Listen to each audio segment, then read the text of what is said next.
could be ringing the church bell at this time? Maybe it ain't an ooh, Father. Maybe it's an it.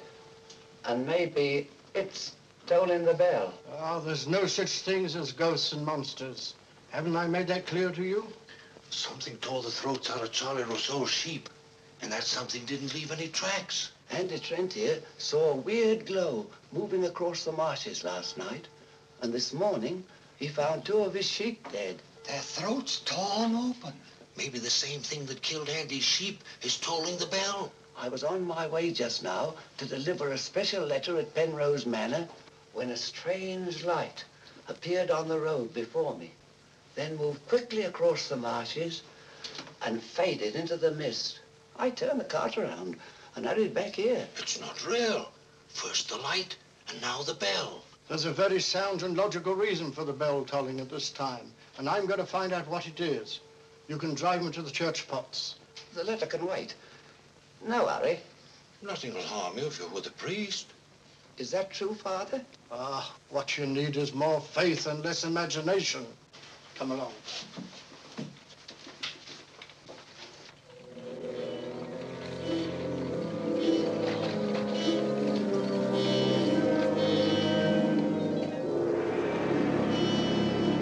I'd better deliver that letter to the manor. I'm sure it's important.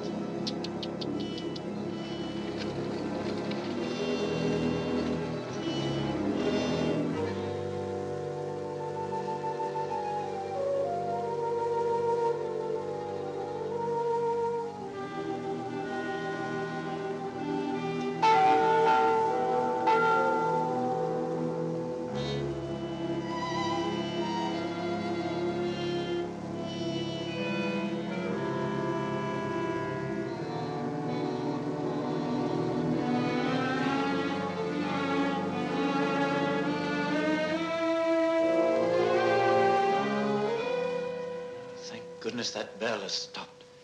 Odd, it's tolling at this time of night. I don't like it. What with this phantom roaming the marshes? I saw it again tonight. Who would that be?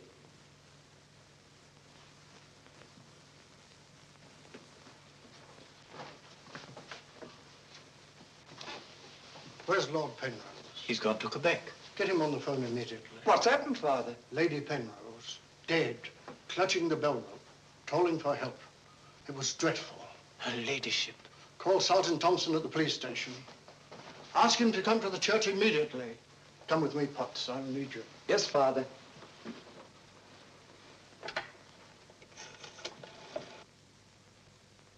Operator, put me through to Quebec.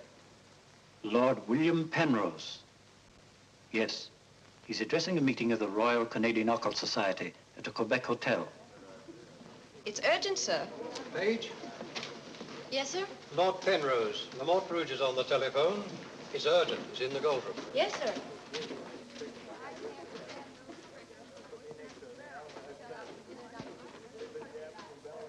Gentlemen, as you know, the greatest obstacle in proving the authenticity of the occult lies in finding facts. However, if the facts are there, even the most hardened skeptic, provided it has an open mind, must finally acknowledge the actual existence of the supernatural. Do you admit that, Mr. Holmes? Facts are always convincing, Lord Penrose. It's the conclusions drawn from facts that are frequently in error. Yes, in the case of the Hound of the Baskervilles, as well as in the adventure of the Sussex Vampire, we found Watson, please. Oh, sorry. Well, gentlemen, this time I have facts. Cold facts. Many years ago, 100 to be exact, an apparition appeared at night in the village now called La Mort Rouge. The following morning, 3 people were found dead, their throats torn out, hence the town's rather grim name. Interesting, yes. But facts, no. I hardly think the tales of superstitious peasants can be considered... I haven't finished, Mr. Holmes. La Mort Rouge has again been the scene of these strange and unexplainable occurrences. Unexplainable, that is, from your point of view. Several of our most responsible citizens have actually seen the strange apparition on the marshes at night. And next morning, sheep were discovered... with their throats torn out and no traces of the killer anywhere to be found. Oh, you read about it in the papers. No, as a matter of fact, I haven't. It was merely a deduction. A rather obvious one, I'm afraid. Deductions are a weakness of mine, as Dr. Watson can tell you. Would you believe it? Holmes can... Well, those are facts, Mr. Holmes. Ignore them if you can. But it's very urgent, sir. Okay, well, go ahead. Thank you. I never ignore facts, Lord Penrose. And I have no doubt that the incident of the sheep with their throats torn out is unquestionably a fact. However, the interpretation of this fact as being final proof of the existence of the supernatural is merely supposition, and therefore cannot be accepted without further data. Your opinions, Mr. Holmes, are undoubtedly the result of your inability to cope with something beyond the realm of your comprehension. Man, I'm sorry, John, but this ridiculous skepticism... Yes, what is it, my boy? L'Amour Rouge on the telephone, sir. Very urgent, my lord. Excuse me, gentlemen. I'm afraid, Lord Oh, it's quite understandable, Sir John. Lord Penrose is deeply entrenched in his beliefs. That's his privilege. Well, hang it all, Holmes, the fellow was positively rude. Well, shall we see a little overwrought, Watson? I'm leaving immediately.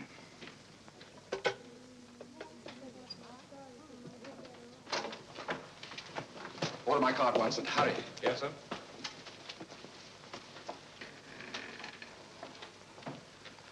Gentlemen, my wife has just been found dead. Her throat torn out. In exactly the same manner as the sheep. This is terrible. I say, you don't think that it's... Undoubtedly, Mr. Holmes, you would call it murder by person or persons unknown. I'm sorry. If I can be of any assistance... Thank you, no. I'm afraid the happenings in l'Amour Rouge wouldn't interest you, Mr. Holmes. Under the circumstances, I think we should adjourn. Yes, indeed, Sir John. Holmes, what a terrible thing. Sir John, would you be good enough to convey our condolences to Lord Penrose? Yes, I'd be glad.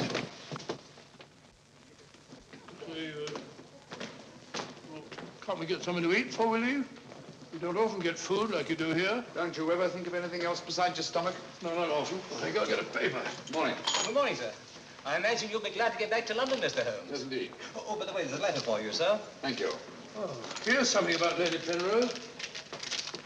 She was found in the church with her throat horribly cut. Evidently dragged herself from the marshes nearby and tried to summon help with a bell rope. What's in it? What is it, Holmes? Listen to this, Watson. Huh? My dear Mr. Holmes, I have every reason to believe my life is in danger. Yet, if you were to ask me how I know, I couldn't give you a logical answer. There is nothing tangible, yet like a terrible premonition, it is all so frightfully real. I heard of your being in Quebec, and I'm turning to you, a stranger, and asking your help, in the frantic hope that you'll not fail me. Oh, who's it from? It's signed Lillian Penrose. Lady Penrose? A letter from the dead woman? Well, what's it mean, Holmes? I should say that Lady Penrose lived in fear of her life. Some secret hidden in her past, in all probability. Oh, perhaps it isn't as simple as that. What if Penrose is right? I'm glad we're going back to London. Things like that can't happen in Baker Street. More's the pity, Watson. Huh? Do you know a village by the name of l'Amour Rouge? Yes, sir. It's about 12 miles from here, up towards the falls. Thank you. Great Scott, Holmes. You mean you're going to take on the case? Quite. Telephone the airport and cancel our reservations, will you? Certainly, sir. Consider, Watson, the irony, the tragic irony. We've accepted a commission from the victim to find her murderer. For the first time, we've been retained by a corpse.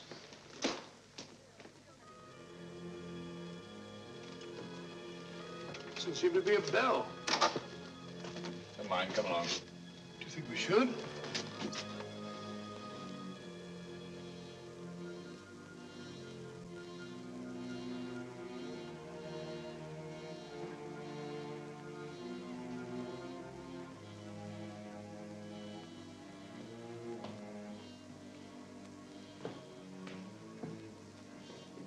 What a cold, cheerless-looking room.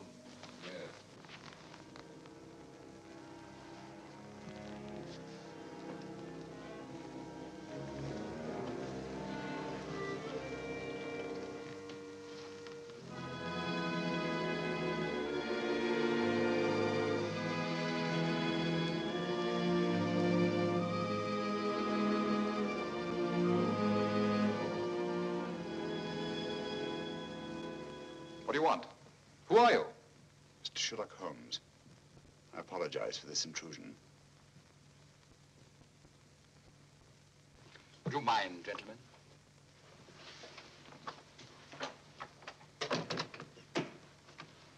Holmes, is it your custom to burst into people's houses without ringing the bell? We couldn't find the bell, sir. If you've come here to use the death of my wife to prove your theories, I must ask you to leave. Penrose, I received this letter from Lady Penrose this morning.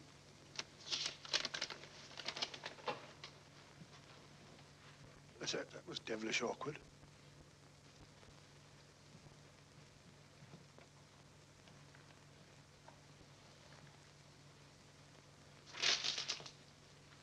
I'm afraid you're a little late, Mr. Holmes. My wife's dead. And I've come here to find her murderer. You might have saved yourself the trouble. I'm convinced that the solution of this horrible deed lies in an understanding of psychic phenomena. Although I don't expect you to admit that, Mr. Holmes. I assure you, Penrose, I neither believe nor disbelieve in anything, including psychic phenomena. If I could just see Lady Penrose, it might help dispel much of the mystery that surrounds these happenings in the Montrouge. Drake! Why don't you answer the blasted thing? Sergeant Thompson has charge of the case. You'll find him at the police station. And now I must ask you to go and take your assistant with you. You'll excuse me if I don't show you out. Drake! Drake! Drake, where are you? What?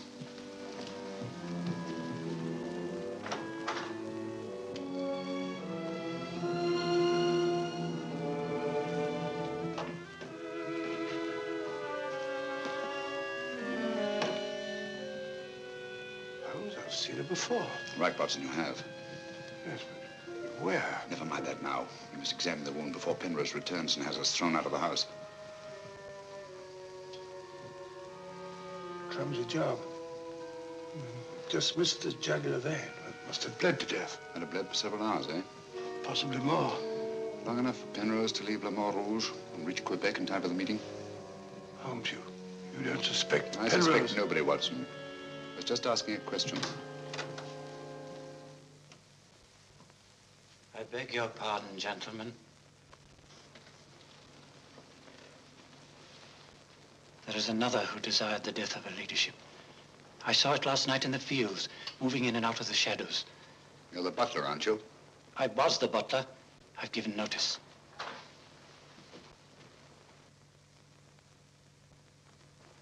Drake!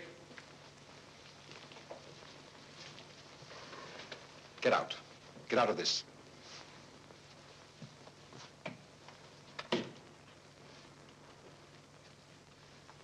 I trust you found what you were looking for. Two things have been made clear to me, Penrose. That your wife was murdered and that she's Lillian Gentry. Lillian Gentry? Will you leave, or must I call the police? That will not be necessary. We're on our way to the police station now. The wounds found on Lady Penrose's throat are identical with those found on the throats of the dead sheep. Now, I'm not a superstitious man, Mr. Holmes, but I don't know of any weapon capable of inflicting such wounds, except an animal's claw. Of course, it could be done by a five-pronged garden weeder. Not that garden weeder, Mr. Holmes, that's mine. I use it to weed the garden at the back of the jail. I'm inclined to agree with the Sergeant, Holmes. A weapon such as that would have severed the jugular vein, and death would have followed immediately. Lady Penrose lived long enough to drag herself to the church and toll the bell in a frantic effort to call for help. Yes, I know all about that. But there must be some logical motive instead of all these goblins and monsters. Sergeant, have you ever heard of Lillian Gentry? No, I can't say that I have, Mr. Holmes. She was a famous actress who came to America some time ago. She appeared for many years in the United States and Canada. Then suddenly she disappeared. Her disappearance was never explained, and she was soon forgotten. But what's the connection between Lillian Gentry's disappearance and the death of Lady Penrose? Lillian Gentry and Lady Penrose are one and the same person. The same person? Precisely. One more question, Sergeant. Do your files show anyone with a prison record living in La Montrouge? No, Mr. Holmes. The only person having any connection with a prison is Emile Journet. He came here 2 years ago with his daughter and bought the hotel.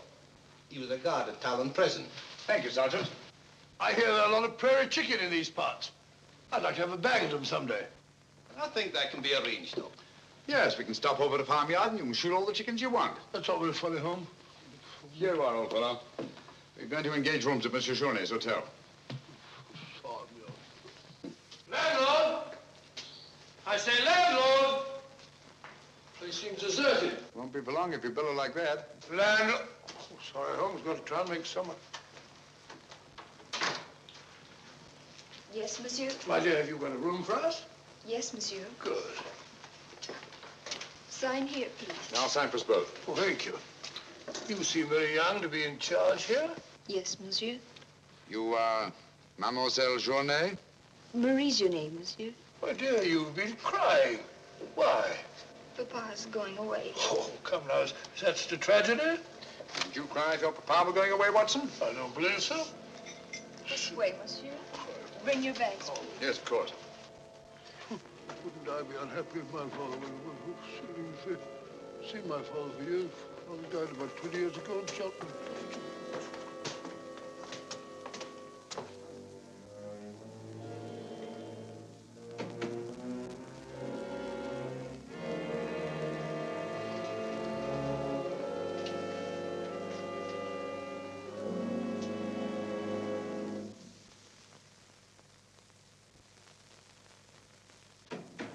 Some talk of Alexander, some of Hercules, of Victor and Lysander, such great names as these. Bills. That's the way it goes, Emil. It costs money to be born, and it costs money to die. Do you know who that was in the car? It was Sherlock Holmes. He's here now. What do you think he'll find? Ghosts and monsters? What else is there for him to find? There's nothing. I don't know. You're afraid, Emil? Of course I am, and so are you. Who isn't? Why should Sherlock Holmes come here? To investigate the death of Lady Penrose. What else? I'm afraid Mr. Holmes will return to London a sadder but a wiser man. Why do you say that? Well, you can't arrest ghosts and monsters, can you now? Well, I'm on my way. The mail must be delivered. Some talk of Alexander, some of Hercules. That's better. This room gives me the creeps. It is very seldom used, monsieur. It isn't often that strangers come to Le Mort Rouge, and when they do, they never stay. I can't say that I blame them. Will your father be away for long? I don't know, monsieur. When is he leaving? I don't know. Marie! If you need anything, just ring, monsieur. That girl's frightened, Holmes. Obviously. She made the mistake of telling us that her father was leaving. Huh? You don't think that Journay... Suppose we have a little talk to Monsieur Journay. It might prove illuminating. Didn't I tell you not to answer any questions? Yes. Didn't I tell you to keep a silent tongue in your mouth? Yes, Papa. So you told them I was going away? Yes, Papa. That'll teach you to keep your mouth shut. Monsieur Journay, just why are you leaving La Mort Rouge at this particular time? I'm not leaving. What gave you the idea that I was? Your daughter? My daughter's mistaken. I merely said that I would like to go away. I've just been teaching her the difference. Yes, so I observed. I can't say that I approve of your method, sir. I'll ask you to mind your own business. Run along, dear. Oh, there, my dear. Disgraceful, hitting a child. Monsieur Journay is quite right. It's none of our business. Monsieur Journay, what do you know of the death of Lady Penrose? Only what everyone in the village knows, that she was killed by the monster. You've seen this monster? No, but who else could have done this terrible thing? Sheep have been killed, their throats torn out. You were a jailer at Talon Prison, weren't you? Oh, yes, monsieur. Why did you decide to come to La Mort Rouge? Well, I always wanted to own a hotel, and I heard this one was for sale, so I bought it. That was 2 years ago. Yes. I believe it was about the time the monster made his reappearance, wasn't it? Do you suspect me of being the monster, Mr. Holmes? No. I was just remarking a coincidence. I thought you didn't believe in those things, Holmes. Quite right, Watson, I don't. At least, not in the supernatural variety. Not the werewolf who bites into his victim's throat with his teeth. But, a monster who uses for his weapon of death a 5-pronged garden weeder. Yes, that's a little more in my line. I don't know what you mean. I mean that this monster's been recreated and used as a screen behind which to commit a horrible crime. Whoever did it felt certain that no suspicion could possibly fall on him. But my unexpected arrival upset his plans. Very possibly he became frightened, decided to run away. You're right, monsieur. I was running away. But not for the reason you think, but in fear of my life. And who would want to kill you? I don't know. It's like some terrible premonition, but it's so real. The very word, it's in Lady Penrose's letter. Yes. That still doesn't explain this garden weeder. I swear to you, I know nothing about its being here. Haven't we better send for that fellow, Sergeant Thompson? No, Watson, that won't be necessary. Monsieur Journet knows as well as we do that you can't run away from yourself. Oh, would you be so good as to return this to Sergeant Thompson, monsieur? I took it away quite by accident.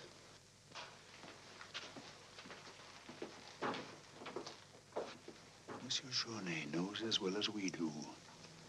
You can't run away from yourself. This fellow Journet seems a very frightened chap. Do you think he'll have any connection with Lady Penrose's murder? Time will tell us many things, Watson. And now, my dear fellow, there's something you can do for me, if you will. Anything, Holmes? I knew I could rely on you. I want you to mingle with the people in the cafe tonight. Find out all you can and keep a particularly sharp eye on Journet. But you sort of take over the case. That's right, old boy. I want to get a good night's rest before starting out again in the morning. Oh, and incidentally, make yourself as inconspicuous as possible, will you? Inconspicuous? You can depend on me.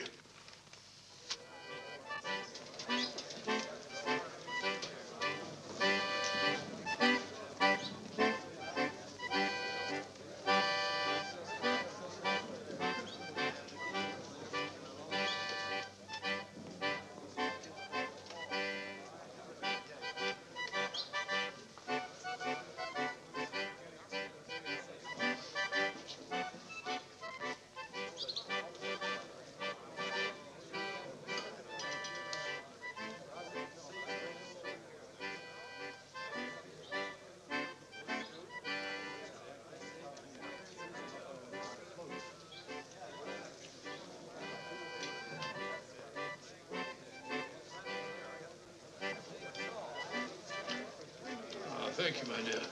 I'm glad to see that the tears are all gone. You feeling better? Thanks to you and Mr. Holmes, Papa's not going away. Not going away? Oh, good.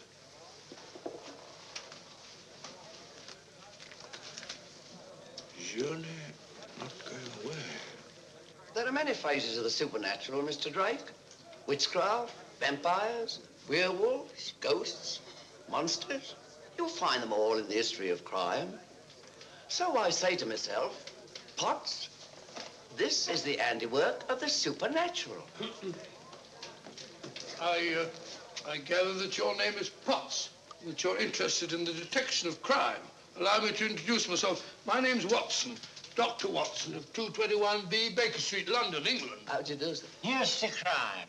Bigger and better crime. I deduce, my good man, that you're somewhat drunk.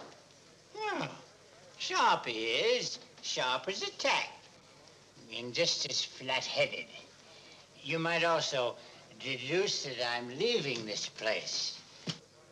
Getting out as soon as the bus I'm waiting for hoots its hooter. I believe they say honks its hooter in these parts. Hoots to me, honk to you. Hoot, hoot. My dear fellow, I don't care two hoots whether it's hoot or honk. Oh, that's my bus, gentlemen. I just heard it hoot its hooter distinctly. If you solve this case, let me know. Personally, I'm betting on the monster. You take my advice, Patsy. Get out of this place before they find you with your throat cut.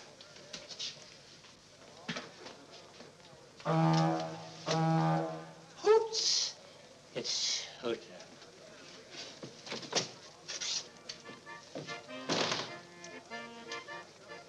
Nervous?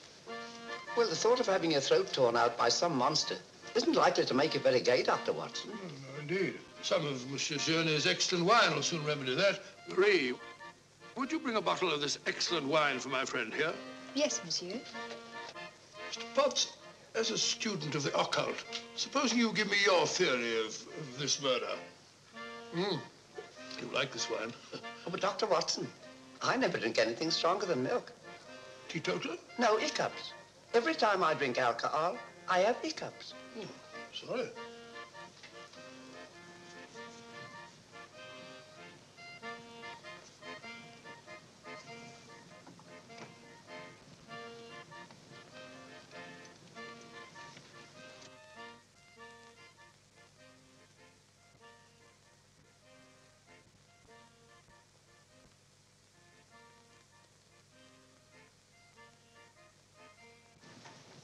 Mr. Holmes.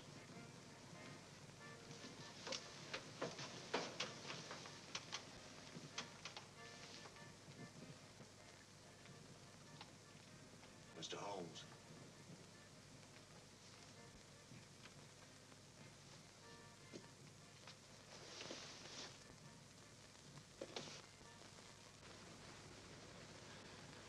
This circle is where the murder actually occurred. Yes, Mr. Holmes.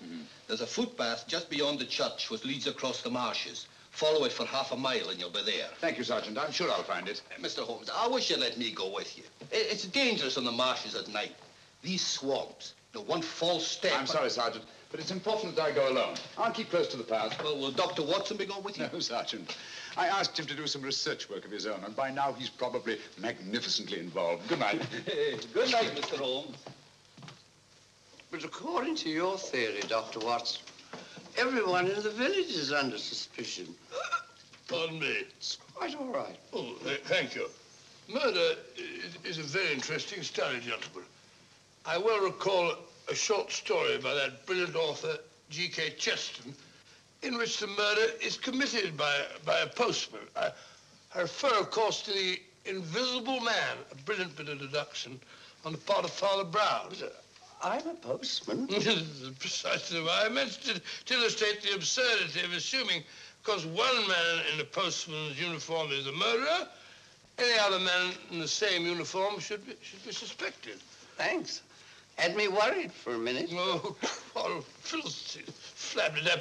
A child can see that this ridiculous monster has got you all afraid of your own shadow. I saw Lady Penrose. I wouldn't like it to happen to me. I'll be getting on. I'm going with you. Good night, Doctor. Good night. It's quite all right.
Well, what's so strange about a church bell ringing?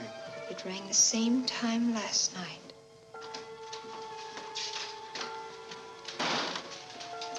Excuse me, Dr. Watson. Can you tell me if Mr. Holmes is armed? Armed, my dear fellow? Why should he be? He's gone to bed. You're wrong, Doctor. He went out in the marshes alone. I tried to go with him, but he refused. But great Scott, if he runs into this monster and he's by himself, he'll get killed.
Holmes, are you all right?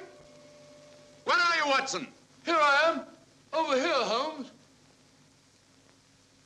Watson, where are you? I'm in the bog. Oh, good gracious. Come here. Your instructions were to mingle with the people and stay in the cafe. Sergeant Thompson said you were out here alone, so I thought you might need help. Yes, so you proceeded to fall in the bog, eh? Fall? I was pushed into the blasted thing. Pushed by the most ghastly apparition. Came at me like a roaring furnace, with spitting fire in all directions. Before I could get my revolver, the thing was upon me. The next thing I knew, I was in the bog. Are you all right, Mr. Holmes? I heard shots. Yes, I'm all right, but Dr. Watson here seems to have encountered the monster. He has? Come along, old fella. We'd better get you out of these wet clothes and into a hot tub before you catch a death of cold.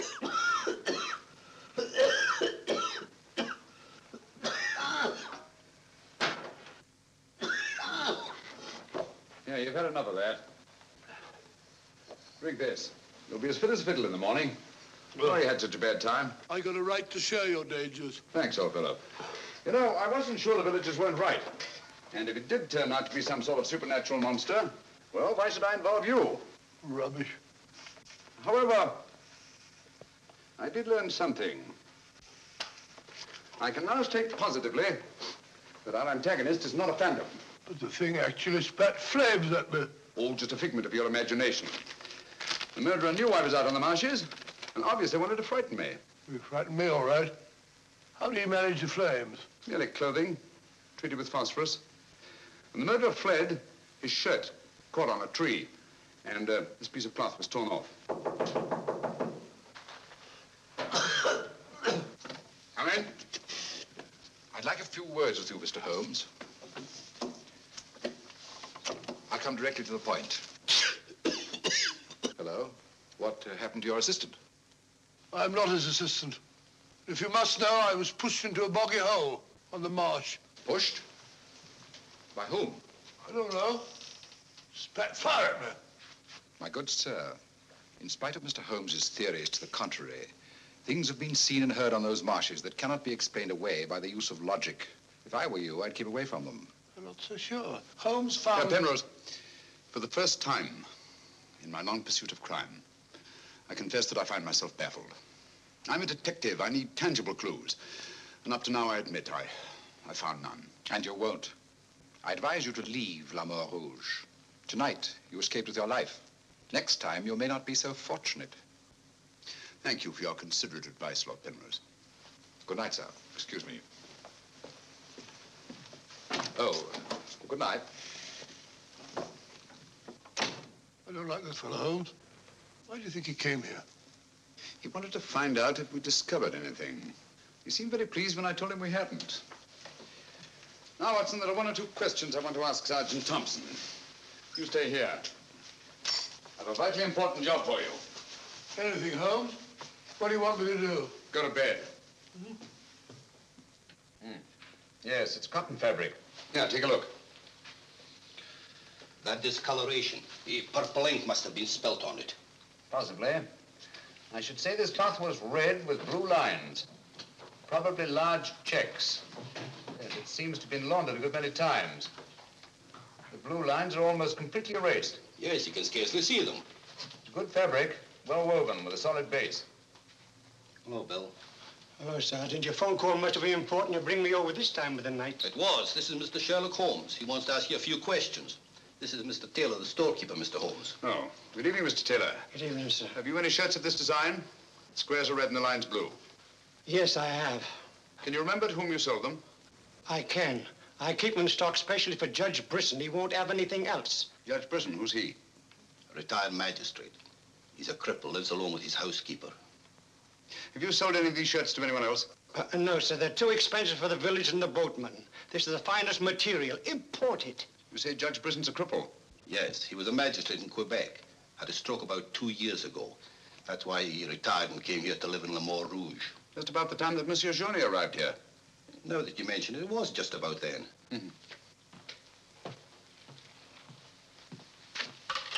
Hello, operator? Give me Judge Brisson's home, will you? Thank you.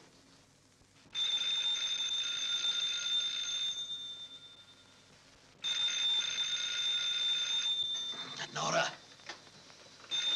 Let it ring. Didn't I tell you not to answer the phone at night? Yes, sir. Well, then obey my orders. Yes, sir.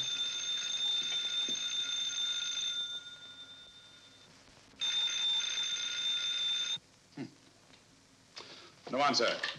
Where'd you live? On the Marsh Road. But I don't advise you to go there after dark, Mr. Holmes. The place is a fortress and guarded by a savage dog. I think Dr. Watson and I will have to pay Judge Brisson a visit in the morning. Good night, gentlemen. Good night, Mr. Holmes.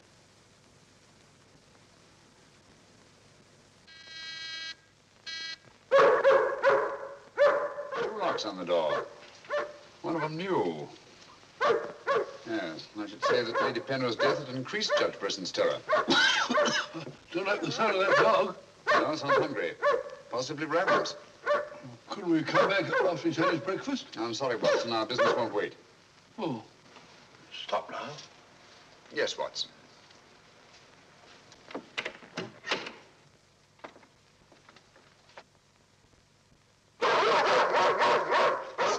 Good Friday. Good Friday. Good Monty. Good Winnie. Who is it? Sherlock Holmes and Dr. Watson. I telephoned Judge Brisson we were coming. You can't come in. He's given orders no one is to be admitted. You wouldn't want Judge Brisson's death on your hands, would you? No, sir. Then you'd better let us in. I'll probably lose my job for this. Not after we've talked to Judge Brisson. My good woman, you keep an eye on that dog. Oh, don't worry, Watson. You know as well as I do. The dog won't touch you if you're with its master or mistress. Well, you know it and I know it. You're quite sure the dog knows it. Good dog. Happy dog. Nice, Winnie. Good, Good, Winnie.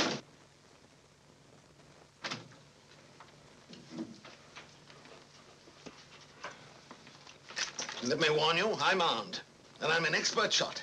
We didn't come here to harm you, Judge Brisson, but to protect your life. I told you over the phone this morning, Mr. Sherlock Holmes, that I did not want to see you. I don't want to see anyone. But I want to see you. Stay where you are. Nora, show these men out. Judge Brisson, if you'll answer a few questions, I may be able to save your life. I have the fullest confidence in my own defenses, and I will not trade them for any theories of Mr. Sherlock Holmes, however plausible you make them sound. Now get out, will you? I'm sorry. Under the circumstances, I'm helpless to prevent your death. Almost certainly by violence. Come along, Watson.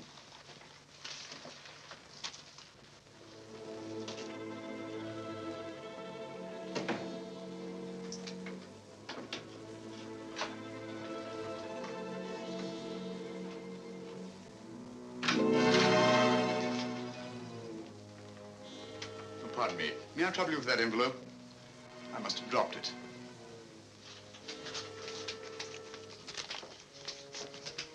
Thank you. You're a very clever man, Mr. Holmes. A crude device, Judge Brisson, but it's confirmed my suspicions that you're not the cripple you pretend to be. I'm sorry. But I'm frightened of everything and everybody. Why'd you sit down? You want to get shot, Holmes? Come in, Watson, and close the door. Sit down, old fellow. Judge Brisson has decided not to shoot us. Oh, very kind of him. Gentlemen, this fear's driving me mad. It's quite understandable. The whole village seems to be consumed with fear. But in your case, judging from your vicious dog, those barred windows, and that hunting rifle, it's not fear of the supernatural. Just what are you afraid of? Well, truthfully, Mr. Holmes, I don't know. And yet I feel its very presence. At times, I feel I can almost reach out and touch it. When I first came to La Mort Rouge, I had a slight attack. It affected my legs, but, well, I've recovered. And you've continued the deception, using the wheelchair as an excuse for not going about the village. Well, you see, people would be more inclined to accept my hermit-like existence. Yes, naturally. Tell me, Judge Brisson, had you ever heard of Monsieur Journet before you arrived at La Mort Rouge? No, I hadn't. How many of these shirts has your housekeeper purchased for you? Oh, 4 or 5. I'm not positive. You still have them? Well, 1 or 2 became badly worn, and I told my housekeeper to give them to a man who was doing some work for me at that time. Can you describe him? No, I'm afraid I can't. That was about a year ago, you see, and, well, I didn't pay much attention to him. He worked in the garden. Could your housekeeper remember him? No, that was a different housekeeper then. She went to the United States. Try to remember, Judge Brisson. Your life may depend on it. I do remember one thing. He had a very slight limp. I used to watch him from that window as he walked across the lawn. Splendid. Continue your vigilance, Judge. And under no circumstances allow anyone to enter the house, even someone you may know well. What's that mean, Holmes? It may mean nothing, Watson, and it may mean everything. I'm quite sure that Sergeant Thompson will have observed a man with a limp in a village the size of La Mare Rouge. Good day, Judge, and thank you. Good day, sir. I'm sure Sergeant Thompson will have observed a man with a limp in a village the size of La Mare Rouge.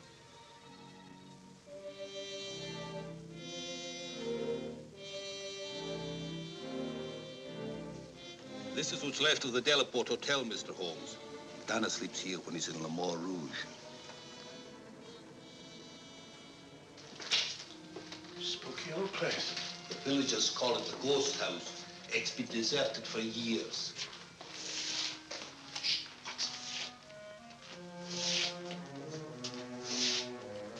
He walks with a limp. A left foot, I think. To the trained ear, Sergeant, footsteps have a characteristic rhythm as identifiable as fingerprints.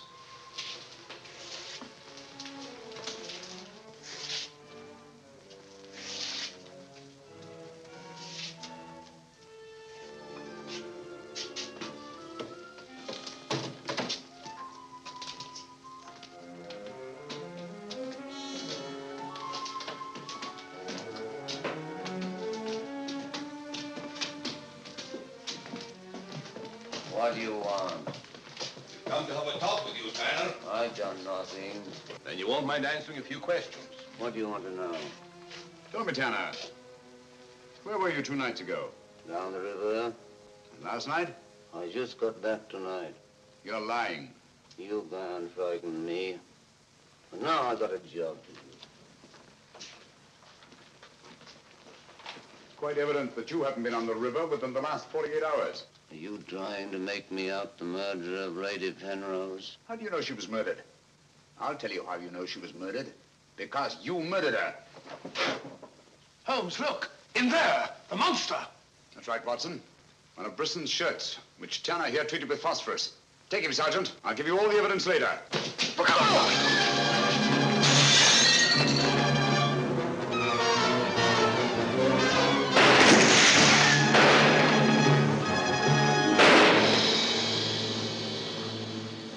You got him, Sergeant. I'm sure of it. Come on.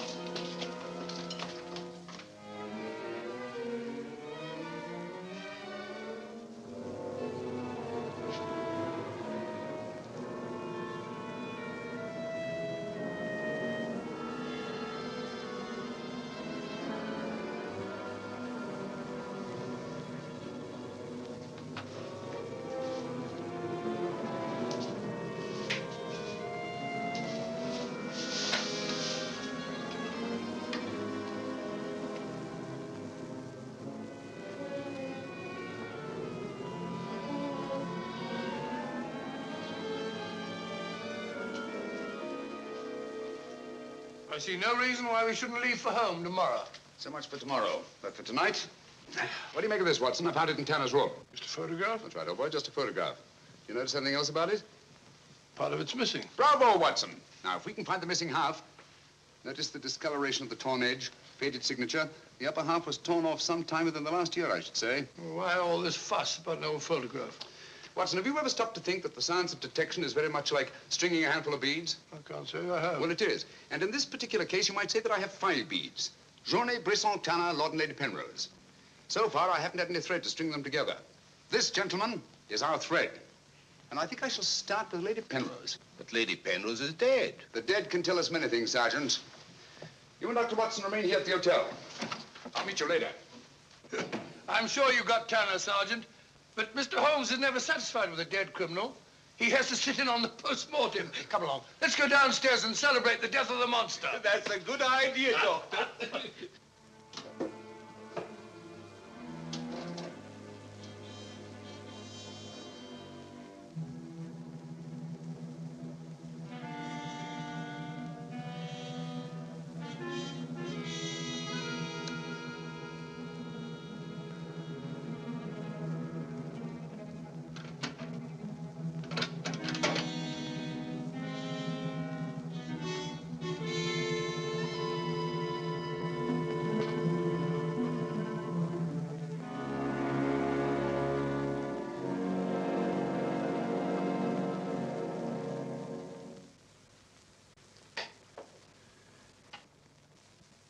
So the great Sherlock Holmes becomes a common thief. You realize, of course, that I might have shot you. I knew that you'd refuse to see me, so naturally I had to take that chance. Tell me, who is Alistair Ramson? What has he to do with your being here? Perhaps this will explain. Found the lower half in a room occupied by a boatman named Tanner. The upper half was in Lady Penrose's safety box. Alistair Ramson murdered a fellow actor in my wife's company. He was sentenced to life imprisonment. The whole thing was a great shock to her. So she retired from the stage and you married her shortly after? Yes. Where and when was this murder committed? In Quebec, 5 years ago. Ramson was shot 3 years later trying to escape from Talon prison.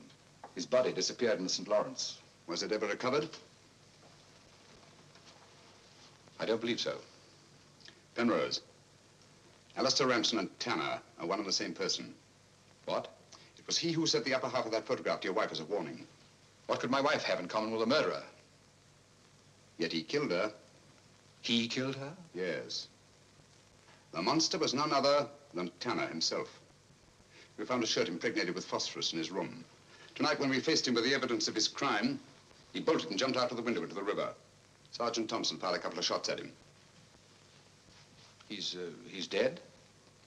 In a way, yes. I don't understand. Tanner is dead only because he was discovered and had therefore outlived his usefulness to his creator. But I'm afraid that Alistair Ramson, the actor, who created and played the part of Tanner, is very much alive. But surely, now that you know who the murderer is, the police... It's not quite as simple as that. During the time he's lived here, Ramson has undoubtedly established another character for himself, perhaps several others, who are by now familiar to the people of the town of Le Mans Rouge and quite above suspicion. He could be almost anyone in the village. He may even have been your butler, Drake. This is fantastic. Yes. Yet Lady Penrose's death is only the beginning. There's no saying where this madman will strike next. Tell me, is there anyone else in Le Mans Rouge who may have been connected in any way with the case of Alistair Ramson? Judge Brisson was the magistrate who tried and sentenced him.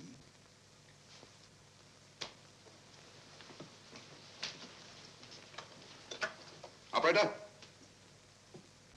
Operator, give me Judge Brisson's home. It's urgent.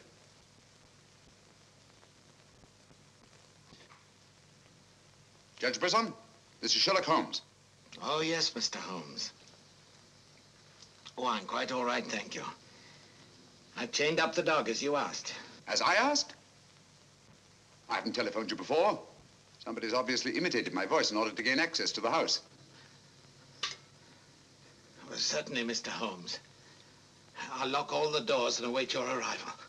Yes.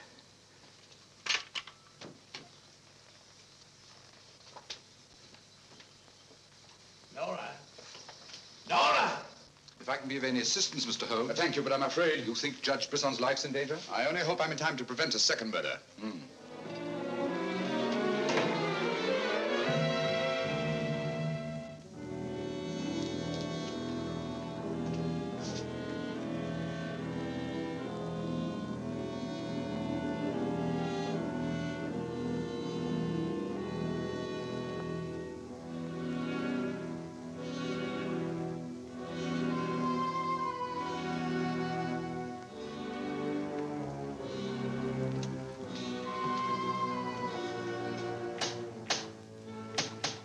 That's Mr. Holmes. Show him in.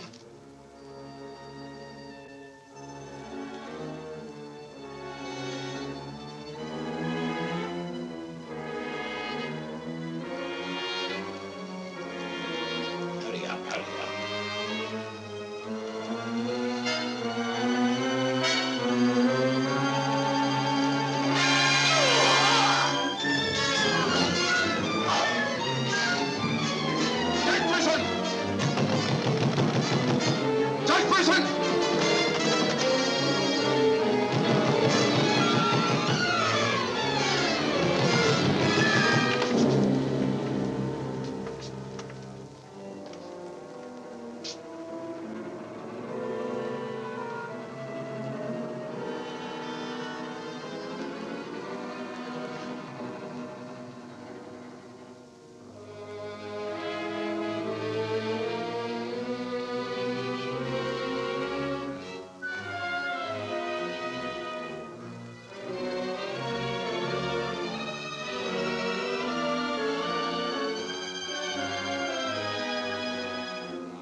You know who it was? I don't know. I don't know.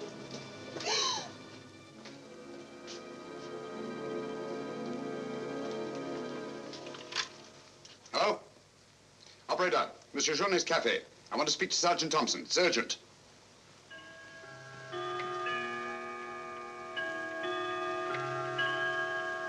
Sergeant Thompson, this is Sherlock Holmes. I'm at Judge Brisson's. He's been murdered.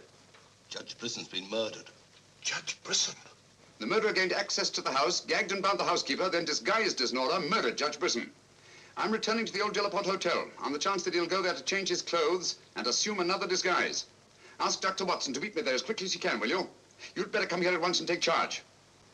Right.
Throw your revolver on the floor in front of you and raise your hand, Sherlock Holmes.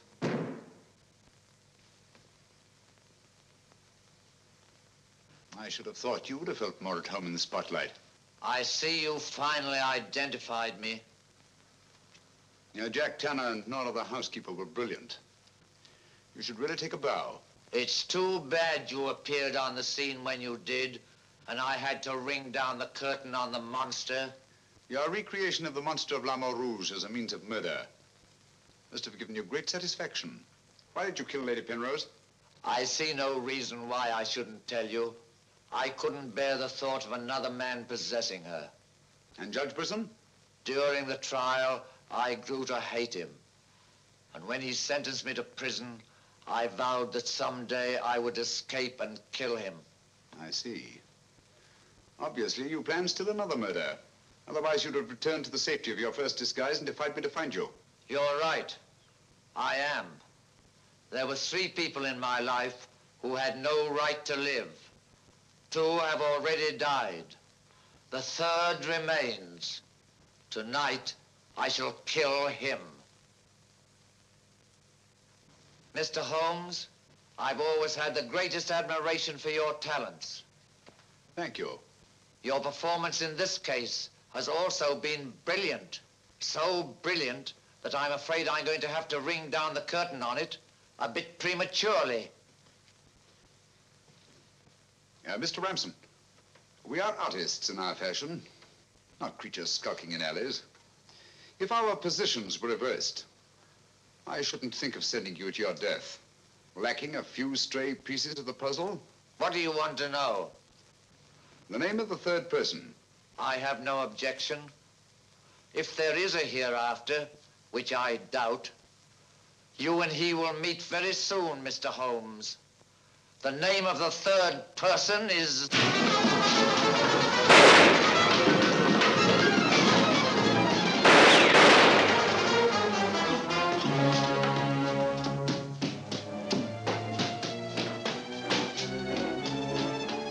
Coming, Holmes! Look out, Watson!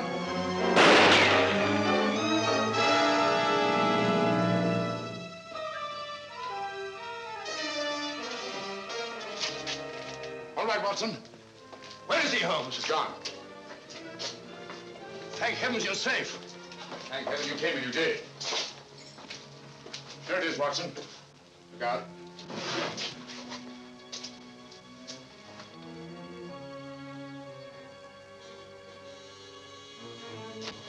So you got away again? Yes, Watson. Over that warehouse roof, most probably. What a fellow's a room. Yes. This is obviously the secret room where his disguises were created. Looks like an actor's dressing room. He is an actor, Watson. One of the finest acting talents of our time. Look at this. Nora, the housekeeper. His name's Alistair Ramson. Alistair Ramson? Never heard of him. No, that's not important. The important thing is that he murdered Lady Penrose and Judge Brisson. Great Scott, he did it. Yes, Watson. This Ramson is a paranoiac. His orgy of crime is not complete. There's still another. I was just about to learn his name when you so conveniently fell down the stairs. Oh, sorry, old chap. You needn't be, old boy. You saved my life. Look at this, Watson. Tanner. Tanner? Where do you think he'll strike next? Obviously, Journet is to be his third victim. Journet? Yes, Watson. As in the cases of Lady Penrose and Judge Brisson, Journet also felt his presence. But in each case, it was vague and unexplainable. Well, what connection can he have with Judge Brisson or Lady Penrose? Journet was a guard at Talon Prison, where Alistair Ramson was confined. He's the third person against whom the murderer holds a grievance. Now he's disappeared. Journet disappeared? Oh, so Marie told us in the cafe? Watson, Journet's disappearance can mean only one thing. He's in hiding. Our job is to find him before Ransom does. Journet is the only man who can lead us to the murderer. We'd better have a talk with little Marie. Raise your voice and sing along, sing till the echoes ring. Don't ever let a single soul worry about anything. Find what you make it so you can make it what you will. Never be weary, ever be cheery. Hello, Potts. Have you seen Marie? No. Have you seen her? No, can't say I have.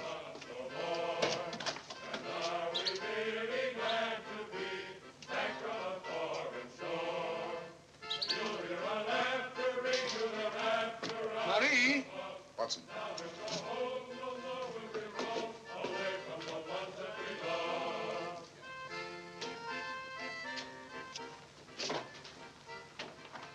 What is it, huh? I'm afraid we're too late. Marie.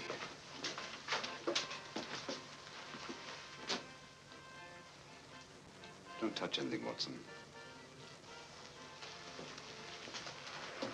Murdered in exactly the same way as Judge Brisson and Lady Penrose. Poor innocent little child. I should have prevented this.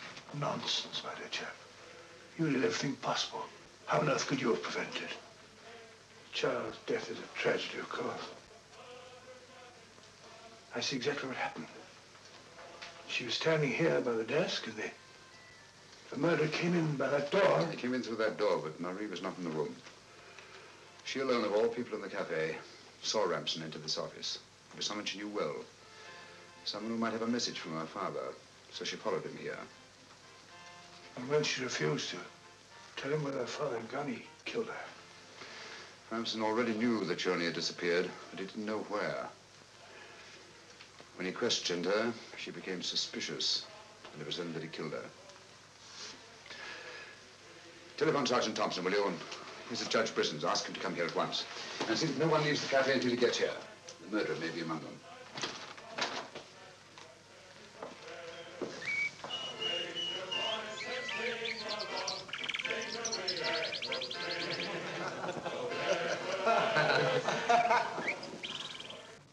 What could have happened to Holmes? He's been away all day. It's very unfair of him keeping me in suspense like this. He knows how worried I become. He continues to do it, and do you know why? He actually enjoys making me miserable. Half a mo.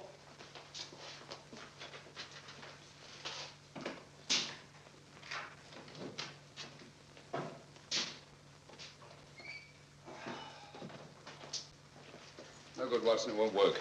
What won't work? I've been to every place where Journey could possibly be in hiding. That's where you've been all day. Yes, Watson, and I must admit that I'm completely baffled. We've got to find Journey before it's too late. But how? I've been everywhere within a radius of 5 miles of this village. I've even been to the church. in the hope that he'd disguise himself and attend Mass. He may have gone to Quebec. Every road's covered. He hasn't left this vicinity, of that I'm certain. All right, I'll answer it. Hello? Hello?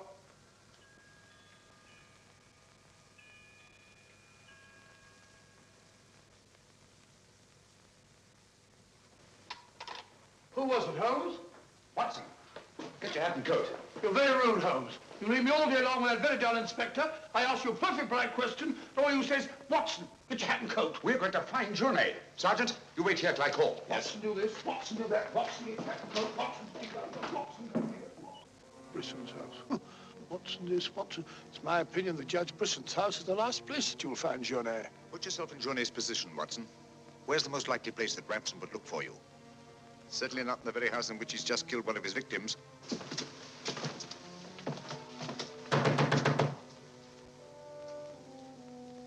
Journey! Journey! It's Sherlock Holmes and Dr. Watson. We're here to help you. I don't like the look of it, Holmes.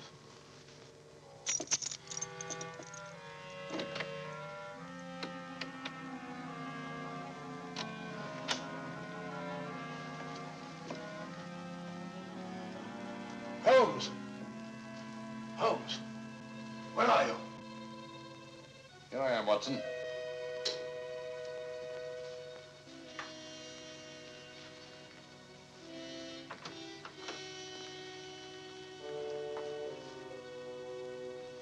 Journey! What do you want? We've come to help you. How did you know I was here? When you called your hotel just now, I answered the telephone. The chimes of Brisson's clock here merely confirmed what I already knew. You must return with me to the cafe at once. I'm not leaving this house. The murderer's waiting out there in the marshes to kill me the moment I leave here. Naturally, but first he must have the opportunity. If you return to the cafe, he'll have that opportunity. It's the only way we have to apprehend the murderer. What if I refuse? Journey, what I have to say to you is not going to be easy. Marie... What? Murdered. Now you know why you must return. This fiend must be brought to justice. Justice? This monster kills my poor innocent child, and you talk of bringing him to justice. Will that compensate me for the death of Marie? If it's the last thing I do, I'll kill him with my own hands. You can't take the law into your own hands. Once you've returned to the hotel, he'll make an attempt on your life. Then we'll get him. How will we know who he is? We already know. It's his disguise that we haven't penetrated. Who is he? Alistair Ransom. Recognize the name? He attempted to escape from Talon prison when I was a guard there. Journey, if you don't want to remain in hiding for the rest of your life, you must return to the hotel and help me to put an end to this monster for all time. Come. Let's go. Good. Put an end to him. How are you going to do that, Holmes? I'll tell you both about it on the way to the hotel. So you're really leaving, Doctor? Yes, Sergeant. Gentlemen, Mr. Sherlock Holmes and I are leaving immediately for London. It's extremely regrettable the murderer has escaped us, but all our cases cannot be crowned with success. I'm extremely sorry, gentlemen. Have you no idea where this fiend has gone? Mr. Holmes is of the opinion that he's escaped across the border to the United States. It may be years before we can trace him, if ever. Oh, Jenny, just a minute. Our bill, please. Bill? Yes, Mr. Sherlock Holmes and I are leaving immediately. Oh, I'm sorry, Dr. Watson. I'm just on my way to the church to offer a prayer for Marie. I'll forward your bill to you. Yes, of course, my dear fellow. I understand. We'll leave our address at the desk. Goodbye, Mr. Potts. It's been a great pleasure knowing a man of your intelligence. Thank you, Dr. Watson. It has been most stimulating talking to one of your vast experience. Oh, thank you. Let's hope that we shall meet again someday and continue our little chats on crime. It would be most exciting. Oh, by the way, Mr. Holmes, I'd like to see you for a minute in his room. Yes. I'll show you where it is. Right. It's the second room on the right up there. Thanks. Emile, it's me, Potts. Do you mind if I walk part of the way with you? It's a bit frightening out here. It's these marshes. This is almost the very spot where Lady Penrose was attacked. 3 deaths in 3 days. It's a pity Marie had to be killed. She was such a sweet child. 3 deaths in 3 days. And still one more to be accounted for. You were frightened, Emile. It's strange to see you showing fear. The man I hated to tell in prison? Ransom!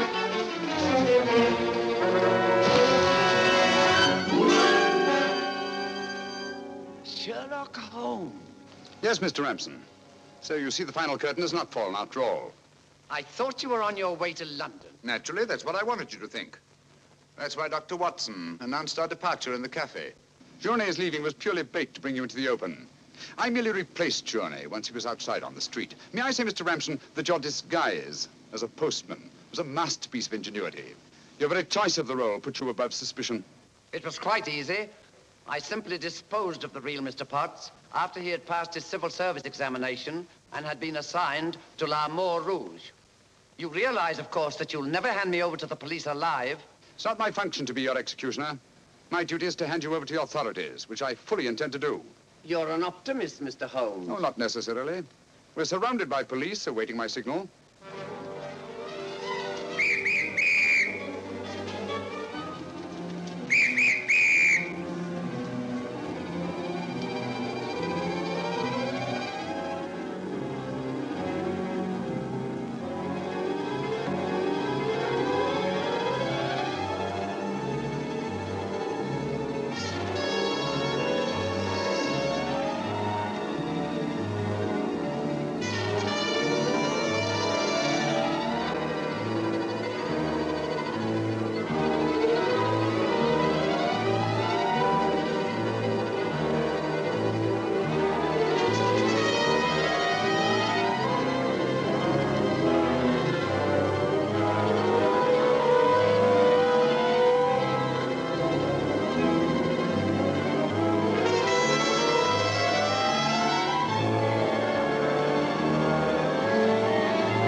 I've killed him. With this. Ransom's instrument of death has been his own executioner. Well, gentlemen, our search for the monster has ended where it began, on the marshes. Eh, Watson? Watson, where are you? Why isn't he here? He was with us a minute ago. Watson! Here I am, Holmes. Where are you? I've fallen in another hole.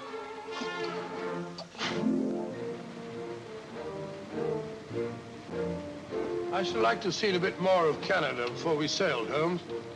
So should I, Watson. Canada. The linchpin of the English-speaking world, whose relations of friendly intimacy with the United States on the one hand, and their unswerving fidelity to the British Commonwealth and the motherland on the other. Canada. The link that joins together these great branches of the human family. Churchill say that? Yes, Watson, Churchill.